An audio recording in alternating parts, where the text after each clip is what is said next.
ఐదుగురు సభ్యులతో Janasena screening committee ఏర్పాటు చేశారు. స్క్రీనింగ్ కమిటీ సభ్యులుగా మాదాసు గంగాధరం, అర్హం ఖాన్, హరిప్రసాద్, మహేందర్ రెడ్డి, తమ్మిరెడ్డి శివశంకర్ను నియమించారు. వచ్చే ఎన్నికల్లో పోటీ చేసేందుకు దరఖాస్తు చేసుకునే అభ్యర్థుల ప్రొఫైల్ని కమిటీ పరిశీలిస్తుంది.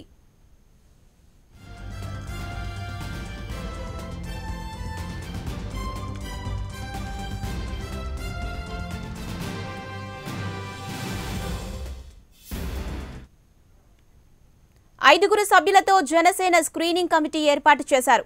స్క్రీనింగ్ కమిటీ సభ్యులుగా మాదాసు గంగాధరం, అర్హం ఖాన్, హరిప్రసాద్, మహేందర్ రెడ్డి, తమ్మిరెడ్డి శివశంకర్ను నియమించారు. వచ్చే ఎన్నికల్లో పోటీ చేసేందుకు దరఖాస్తు చేసుకునే అభ్యర్థుల ప్రొఫైల్ని కమిటీ పరిశీలిస్తుంది. ఇక ఇదే విషయంపై మరింత సమాచారం మా కరెస్పాండెంట్ పులేంద్ర అందిస్తారు. పులేంద్ర, చెప్పండి, జనసేన స్క్రీనింగ్ కమిటీపై పూర్తి సమాచారం ఏంటి?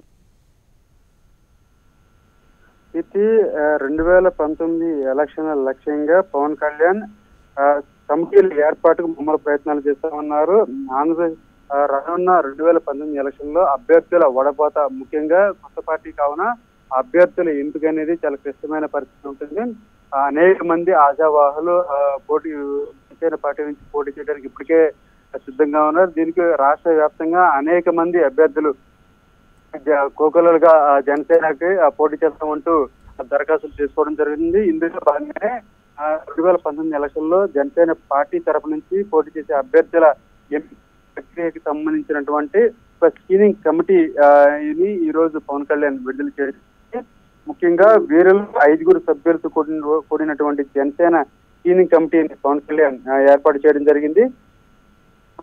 మాదాసు గంగాధర్, అదేవిధంగా హరిప్రసాద్, రాజకీయ వ్యవహారాలు చూస్తున్నటువంటి హరిప్రసాద్, అదేవిధంగా మహేందర్ రెడ్డి, అదేవిధంగా పార్టీకి చెందినటువంటి సీనియర్ తమ్మిరెడ్డి శివశంకర్, అదేవిధంగా దీనికి మరొక వ్యక్తి అర్హం ఖాన్, ఈ 5 సభ్యులతో కూడినటువంటి ఒక స్క్రీనింగ్ కమిటీని పవన్ కళ్యాణ్ ఏర్పాటు చేయడం జరిగింది. సార్వత్రిక ఎన్నికల్లో పోటీ చేసే అభ్యర్థుల ఎంపికకు సంబంధించి ఈ స్క్రీనింగ్ కమిటీని సమున్నత ఉద్దేశంతో ఏర్పాటు చేశారు. 5 సభ్యులతో ఏర్పడిన ఈ కమిటీ ఏ విధంగా పనిచేస్తుందనే మార్గదర్శకాలను, విధి విధానాలను కూడా రూపొందించడం జరిగింది.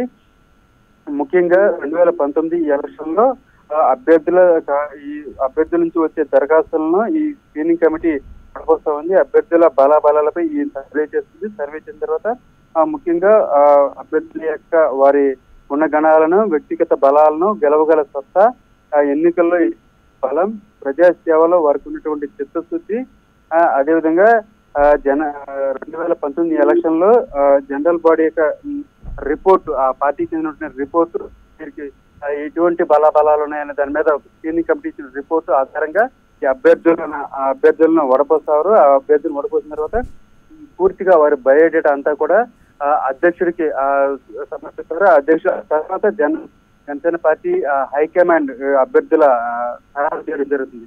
మొత్తానికి గత 2 రోజుల నుంచి కూడా జనసేన పార్టీ చెందినటువంటి కమిటీల నిన్న మహిళలతో కూడినటువంటి ఒక కమిటీని నియమించడం జరిగింది. ఈ రోజు అభ్యర్థులకు సంబంధించినటువంటి స్క్రీనింగ్ కమిటీని ఈ రోజు ఏర్పాటు చేయడం జరిగింది.